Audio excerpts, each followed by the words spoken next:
Hello and welcome all you generous folks out there listening. Today's charity chat is all about sharing the love for the Central Coast communities and featuring success stories from the award-winning El Camino Homeless Organization, also known as ECHO in Atascadero and Paso Robles. Serena Roda and Jen Dawson. Hi.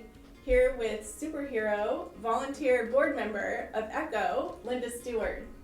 Thank you, Linda, and all our listeners for taking time out of your busy schedule to be here with us today. Sit back, relax, and get ready to be inspired by all the work that Linda and the team at ECHO are doing to support those in need right here in the North County. As mentioned, ECHO is an award-winning nonprofit, honored as the 2021 Nonprofit of the Year by Senator John Laird. ECHO's heartwarming mission is to empower people in SLO County to make positive change by providing food, shelter, and supportive services, ultimately helping community members find permanent and sustainable housing. Linda, we understand that you are currently serving as a community advocate for ECHO. Can you tell us about your experience serving as a volunteer and now on the board? Yeah, thanks for having me, Jen and Serena. I started volunteering in 2016. Kind of a weird way it happened. I just felt in my life that I needed to do more, and in my mind it said good works. I started just looking at some nonprofits, trying to figure out where I was going to head with that. Sadly, I was reading an obituary for a very dear friend, and in that obituary it mentioned that she was very involved in ECHO. And also at that time, in the newspaper, there was an article about a volunteer meeting for ECHO, and I kind of took it as a sign. So 6 years later, I'm still here. I love that. As a board member, Wendy invited me about a year ago, our CEO invited me about a year ago to join the board and doing more of what I've always loved to do, reaching out to the community, talking to people like this about what the shelter does. I recently had an opportunity to talk to some students at Cal Poly, giving them some opportunities to volunteer at the shelter. And that was very enjoyable. I also like to share the statistic that 12% of Cal Poly students experience homelessness at some time during their college stay. It's interesting to see the reaction from the Cal Poly students. Linda, what do you see as the biggest challenges that are facing ECHO, and how do you see the board being able to address these challenges? Well, a couple really big challenges that we face are community perception. There are a lot of stereotypes with homelessness, and through community education, interviews like this, go to chamber mixers, open houses, things like that, we hope to educate the community a little bit more on what it is the shelter actually does. And the second biggest challenge is affordable housing, low-income housing in San Luis Obispo County. It really is hard to find. And as far as what we can do, what you can do, advocate for more low-income housing and really discourage the not in my backyard attitude. Yeah, I agree. Yeah. How does ECHO measure its impact, and what metrics does it use to demonstrate success serving the homeless population in Paso Robles and Atascadero? Sure. I think our biggest measure of success is that we've already found 60 individuals sustainable permanent housing this year. That's so amazing. that's more than, just this year. More than, it's amazing. It's huge. That's what our success looks like. Can you share 2 or 3 success stories that you can think of since you've started volunteering and now being a board member there? As far as success stories, I remember once early on in my volunteering, there was a single mom who had just a toddler, and it was right before Christmas, and she had found housing, and she was so excited to be able to have her own Christmas tree that year. Another big success story is Matt. He came to the shelter. He just had some real instability in his housing, and he found that being at the shelter allowed him to keep his family together, helped him find employment, and helped him move into permanent housing. After a while, he settled in, and he realized that he really, really wanted to give back to the community, and he's now the Paso Robles shelter manager for ECHO in North County. There is a YouTube video on the ECHO YouTube page with Matt sharing his story. Oh, I love that. A lot of those, they just come and they have nothing, and a number of reasons.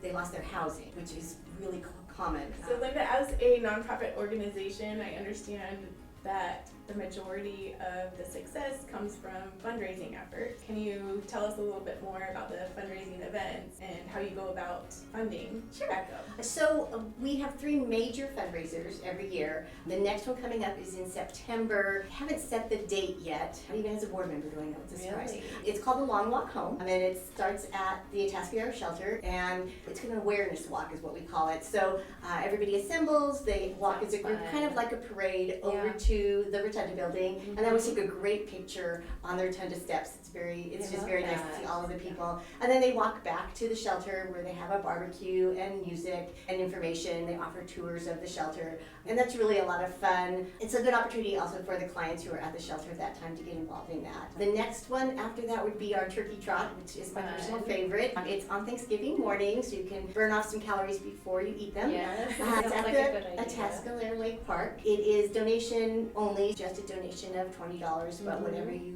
feel like doing. They have different classes. You can walk, you can run, you can stroll. They have a costume contest if you dress like a turkey. Yes. And they have a raffle. So it's a lot of fun. It was a huge event last year, just huge, and it has grown every year. I do remember the very first year that we had it, 2 or 3 or 4 years ago. I can't remember. The pandemic kind of makes things fuzzy. So the first year that we had it, Wendy called me, our CEO called me after the event and let me know that there was a foundation, a local foundation, that was going to match all of our donations for that event. And we both just were in tears. We were just so overwhelmed with gratitude. Nice. And then we just finished Empty Bowls, which is a lunch fundraiser. We get soup served from local restaurants, local chefs in town. You get a ceramic bowl that's been made by a local artisan. College students, high school students, they all work on making these beautiful bowls that you get to take home.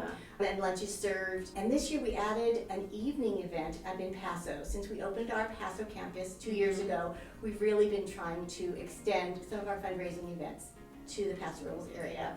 It was an evening event, a little bit more fancy. They had soup tasting where people came around and brought you different soups to taste. There was wine, there was music. That was a really, really successful event. Between those 2 events, we raised over $100,000. All of that money will stay here in the North County and will fund programs and services for our clients. That's amazing. That's outstanding. We're also fortunate to have a number of people signing up for our monthly giving program. You just go online, there's a link to it. It's just nice to have that sustainable guaranteed income coming in every month to help the shelter run. That's great. And so kind of what we were talking about a little earlier, my friend, her husband was doing a bunch of cooking. So how do you sign up to do that? That is a volunteer position, a volunteer meal servers. Meals are served 365 days a year, both in Atascadero and Paso, served by service organizations, churches, groups of friends. You can go onto the website, click volunteer, and it will give you more information about that. I love that. So Linda, how does ECHO collaborate with other organizations for meeting its goals, and what role does the board play in these collaborations? We do partner with many community members, mental health organizations, housing organizations, just a lot of services that our clients need. But we also partner with a lot of local businesses that will come out and offer haircuts or offer yoga or things like that. Just really nice for our clients to be able to experience those things. We have financial literacy programs, art programs. ECHO is very fortunate to have a really large and diverse board of directors. We all bring our own strengths and our own connections, and it's through those connections that we're able to bring in these different programs to the shelter and for our clients. That's amazing. Great. Thank you.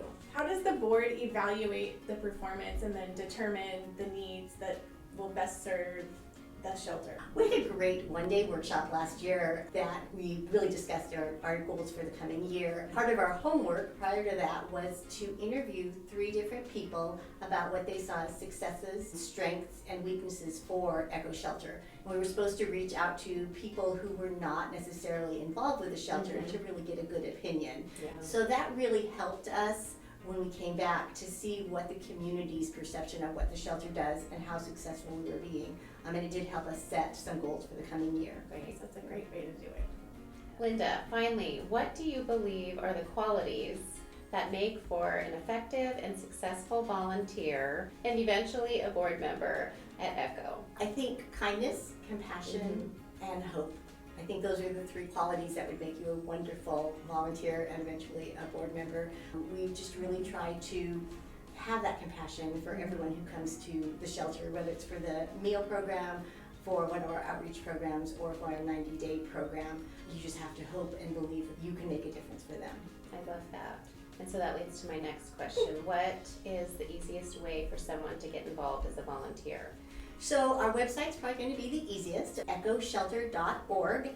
There are places to click for volunteers. There are places to click for donating. We have a wish list, different things depending on what season it is. We might really need jackets in the winter Right. or summer clothes during the summertime.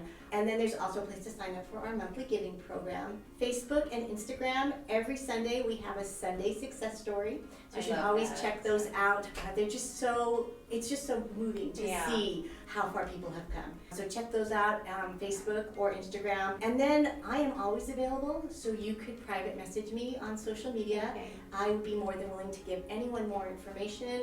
Take you for a tour of either shelter in Paso or Atascadero. I feel like the best way to help the shelter grow is for more people to see what the shelter actually does I agree. and the changes that we are making in people's lives. I would love to see it. I've never Yes. been there. Well, I will sign you up for a Yes, tour. let's do it. Okay. More community awareness Yeah. can only help Yeah. everyone. Yeah, we have over 500 volunteers every month right now. That's so great. And we can always use more.